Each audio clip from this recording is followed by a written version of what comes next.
안녕하세요. 퍼식입니다.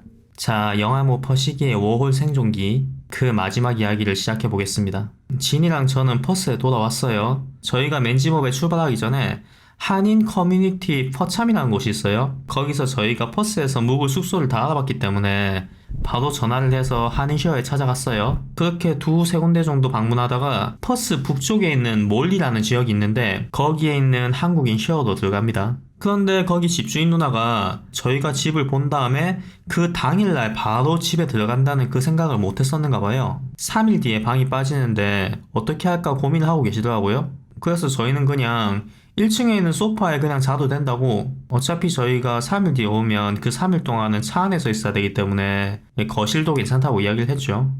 그래서 거실 춥고 불편할 건데 괜찮냐고 몇 번 물어보시길래 아니 저희 괜찮아요. 대신에 거실에 있는 동안은 방값을 조금만 싸게 해주세요. 이렇게 이야기한 다음에 이제 거실에 짐을 풀었죠. 그렇게 그 집에 숙박을 하게 되었는데 그 집에는 집주인 누나 부부 외에는 전부 다 여성분들만 살고 있었어요. 원래 그 집을 여성분들만 받으려고 했던 게 아니고 그냥 그 집주인 누나 성격이 워낙 좋다 보니까 여기서 들어와서 살던 여성분들이 그냥 정이 붙어가지고 계속 쭉 오랫동안 있는 거예요. 자, 호주 오시려고 준비하시는 분들은 이 부분이 정말 중요해요. 세상에 정말 나쁜 사람은 많이 없어요.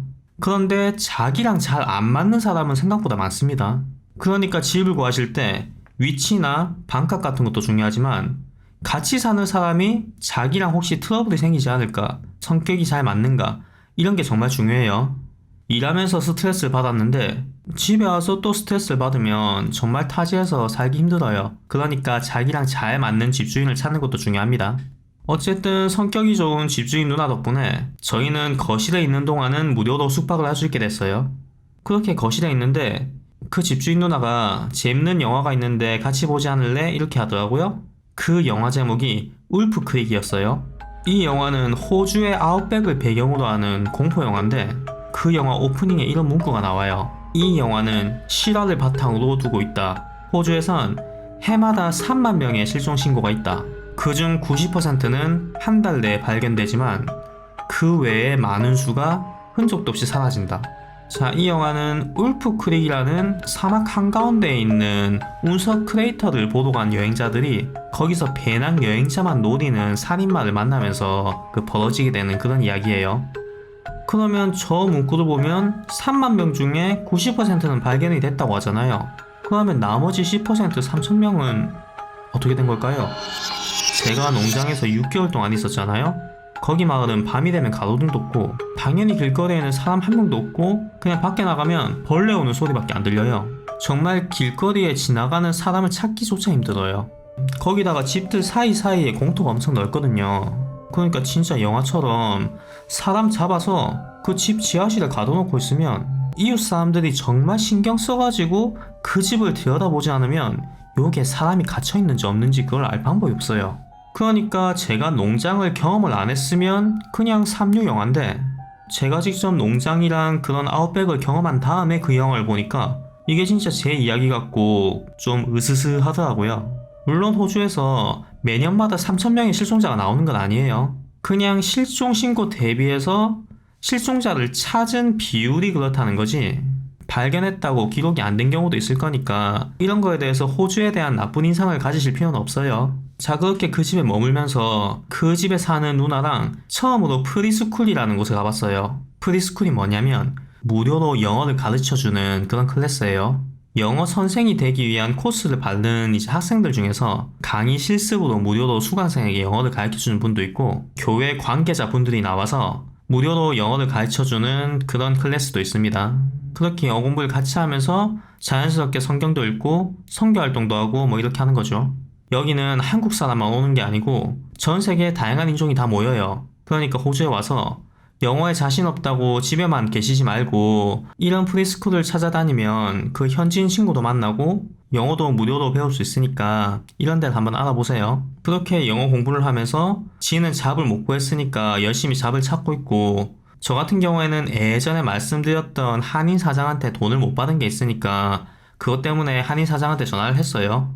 왜냐하면 그때 한인 사장이 제가 일을 하면서 스크래치를 냈던 그 차 주인이 언제 연락이 올지 모르니까 4, 5개월 정도 제 마지막 주급을 키핑하고 있다가 연락이 안 오면 그때 주기로 그렇게 이야기를 했었거든요. 그래서 이제 6개월이 지났으니까 저는 못 받은 600불을 받으려고 전화를 했어요. 그래서 전화를 거니까 사장님이 전화를 받더라고요. 사장님, 저 퍼식입니다. 잘 지내시죠? 누구라고? 저 퍼식이라고요. 6개월 전에 리빙스톤에서 트롤리 했었잖아요. 그래. 그 웬일로 전화했니? 그때 저 일하고 600불 아직 못 받았잖아요. 마지막 주급. 그때 그 손님 연락 왔었나요? 그게 무슨 소리인지 모르겠네. 내가 너한테 마지막 주급을 안 줬다고.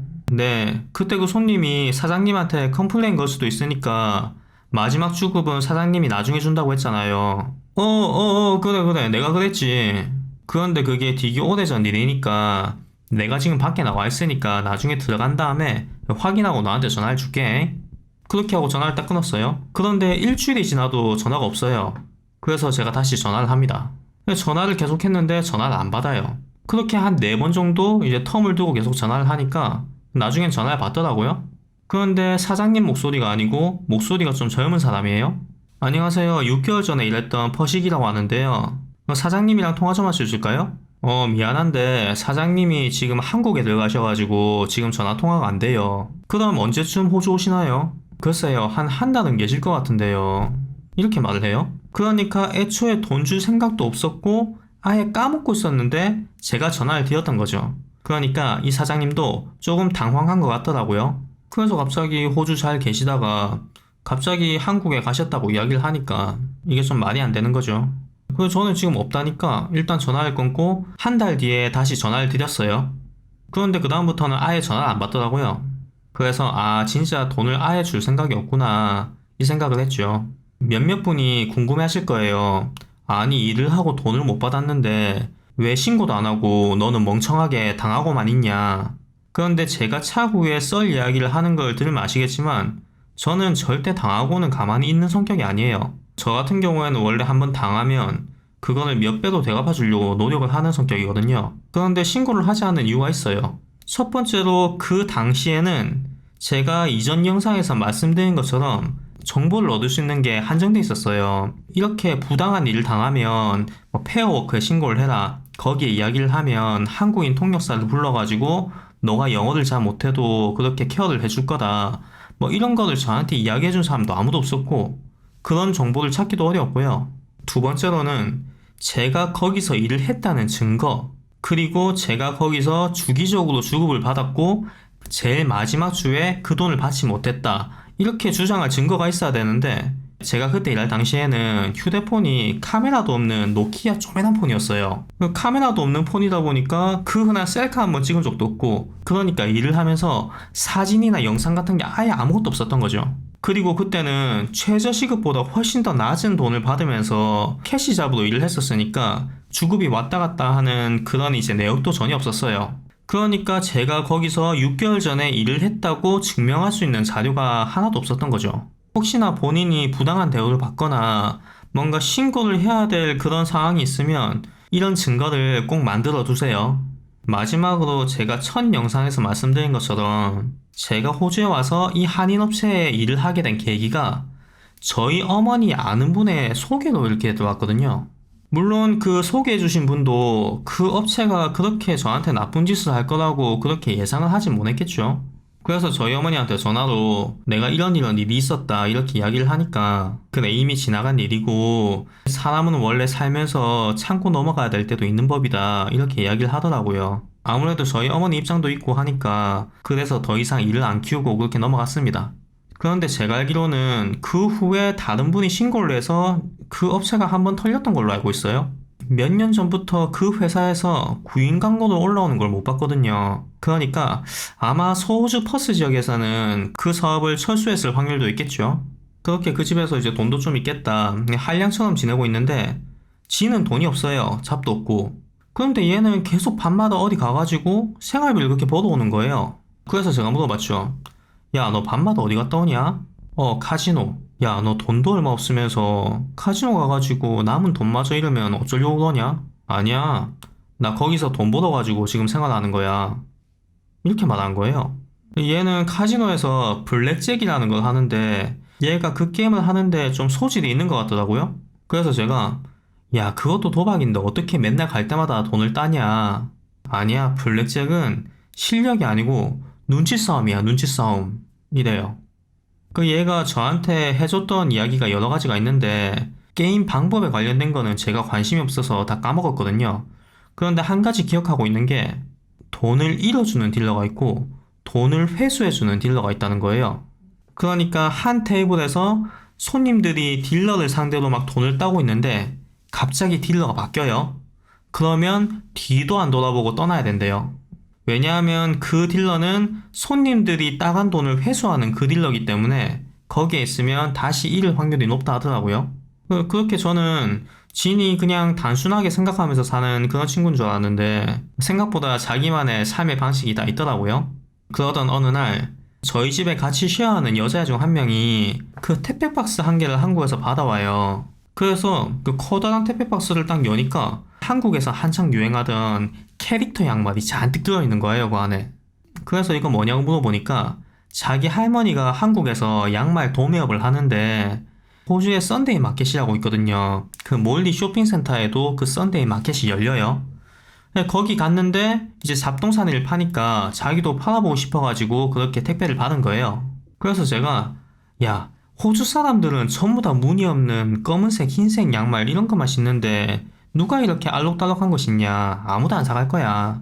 이렇게 말했는데 지인이 그거를 가만히 보고 있더니 내가 옛날에 한국에서 이런 거 좀 팔았거든. 그러니까 나 잘 파니까 나랑 같이 가가지고 이거 팔아오자. 이러는 거예요. 그래서 걔네 둘이 썬데이 마켓에 그 물건 팔겠다고 새벽부터 준비해서 나가고 저는 아유 어차피 못 파니까 그 갔다가 어차피 시간 낭비만 하고 올 거다. 이렇게 이야기하고 저는 그냥 늦잠 잤어요. 그렇게 나중에 일어나가지고 점심밥을 먹으려고 준비하고 있는데 걔네들이 집에 온 거예요. 그런데 얼굴이 막 싱글벙글해요. 그래서 제가 물어봤죠. 야, 너희 분위기 좋네. 많이 팔았는가 보네. 이렇게 살짝 비꼬듯이 이야기를 했는데 지인이 갑자기 엄지손가락을 딱 내밀어요. 전량 매진. 하나도 남김없이 다 팔고 왔지? 이렇게 말하는 거예요. 그 박스가 좀 큰 박스라 가지고 그 안에 양말이 가득 있었으니까 못해도 200켤리는 됐거든요. 그런데 그거를 아침에 가서 5시간도 안 돼서 다 팔고 온 거예요. 나중에 같이 간 여자애한테 물어보니까 우리의 진이 거기 썬데이 마켓 가가지고 우리 한국의 노점상 문화를 제대로 보여주고 왔다고 하더라고요. 그 재래시장 가시면 그거 아시죠? 트럭에 물건 쌓아두고 그 중간에 아저씨가 한 명 서가지고 자 골라 골라 자 한 개 1달러 5개 3달러 싸다 싸다 칩 이거 메이드 인 코리아 메이드 인 코리아 어이 어이 거기 아줌마 잠깐 요거 와가지고 양말 좀 봐요 퀄리티 베리굿 베리굿 막 이렇게 한국말이랑 영어 섞어가면서 막 그 앞에서 호객 행위를 한 거예요. 호주 썬데이 마켓은 이런 문화가 없어요. 그냥 가만히 앉아 있다가 손님이 관심 있어 하면 가가지고 설명만 해주는 뭐 그런 문화인데 얘가 거기서 문화 혁명을 일으킨 거죠. 그렇게 5시간 만에 양말 전량 매진하고 그 다음에 그 여자애는 할머니한테 전화해가지고 또 추가 주문을 해요. 제 채널 보시면 호주 보따리 상인편이 있는데 진이 양말을 파는 거를 제가 본 다음에 거기서 영감을 얻어가지고 저도 몇 년 뒤에 부업을 한 게 이거예요. 그렇게 동부에서 시작해가지고 맨집업을 통해서 퍼스까지 일자리를 계속 찾던 진은 정말 우연찮은 기회에 호주에서 자기의 천직을 찾게 됩니다. 어쨌든 진은 작게나마 자기 수익원이 생겼고 저 같은 경우에는 그때 비자가 한 달 반밖에 안 남았었거든요. 저는 한인 사장한테 주급 떼먹힌 다음에는 그때는 한인 캐시잡을 하고 싶은 생각이 전혀 없었고 그렇다고 지금 세컨 비자를 쓰기에도 이게 너무 아까운 거예요. 왜냐하면 호주에서 10개월을 살면서 현지인이랑 대화도 제대로 못하는 제 자신이 너무 싫은 거예요. 지금 이 상태에서 세컨 비자를 쓰면 또 이전처럼 영어 잘하는 친구 데리고 다니면서 저는 그 과정이 너무 싫어가지고 일단은 한국에 돌아갈 생각을 합니다. 그리고 그때 한 가지 결심을 해요. 내가 만약 다시 세컨 비자로 호주에 올 때는 지금처럼 원어민이랑 대화를 피하거나 뭐 도움을 청하는 내가 아니고 현지인들이랑 자연스럽게 이야기를 할 수 있고 나처럼 영어를 못하는 애들이 있으면 걔네들을 도와줄 정도로 그렇게 영어에 자신감이 붙으면 그때 다시 호주에 오자. 이런 다짐을 했어요. 그리고 나중에 제레미 찾아가서 야, 너 그때 나 영어 못한다고 개무시했지. 너 지금 뭐라 씹으려도 내가 다 알아듣고 다 반박해줄게. 마음대로 씨부려봐. 이렇게 이야기할 정도의 자신감이 붙으면 그때 다시 호주에 오자. 이렇게 저 혼자 다짐을 했죠. 그렇게 한국 가는 비행기 티켓 끊고 제가 몰고 있던 차도 팔았어요. 아무래도 그 차에 문제가 많은 차다 보니까 그 엔진 문제 이야기하고 그 다음에 헐값으로 그 차를 팝니다. 그리고 반을 쌤 통장에 입금해주고 저는 이제 계좌를 닫아야 되니까 이제 은행에 갔죠. 저는 호주에 1년 있었는데도 제 영어 실력이 하나도 안 는 줄 알았거든요. 그런데 혼자 은행에 가가지고 상담원이랑 이야기를 하는데 제가 걔가 이야기하는 거를 알아듣고 대답을 할 수 있더라고요. 처음에 호주 와가지고 은행 계좌를 만들려고 갔는데 그 상담원이 제가 뭐라 하는지 하나도 못 알아들으니까 그 종이 들고 와가지고 막 그림 그려주고 막 이런 게 엊그제 같은데 이제는 걔네들이 이야기한 거를 제가 알아듣고 떠듬떠듬 이야기할 수 있는 그게 너무 신기하더라고요, 진짜. 그렇게 저 혼자 정말 아무 트러블 없이 은행 계좌를 닫고 그렇게 저는 11개월 동안의 워홀 생활을 마감하고 이제 다시 한국으로 돌아가게 됩니다. 그리고 많은 분들이 피터에 대해서 댓글로 많이 물어봤어요, 저한테. 그래서 제가 마지막 편을 만들기 전에 이제 진짜 맨지머브에 있는 피터 아저씨를 찾아가려고 그 맨지머브에 있는 뉴턴 브라더스 농장에 메시지를 보냈어요. 내가 10년 전에 너희 농장에서 일을 했어. 그런데 내랑 같이 일했던 피터 아저씨가 그리워가지고 내가 거기 찾아가서 그 아저씨 만나고 싶은데 그 아저씨 혹시 일하고 있냐 이렇게 메시지를 보냈거든요. 3일 전에 메시지를 보냈는데 오늘 답변이 왔어요. 제가 그 내용을 읽어드릴게요.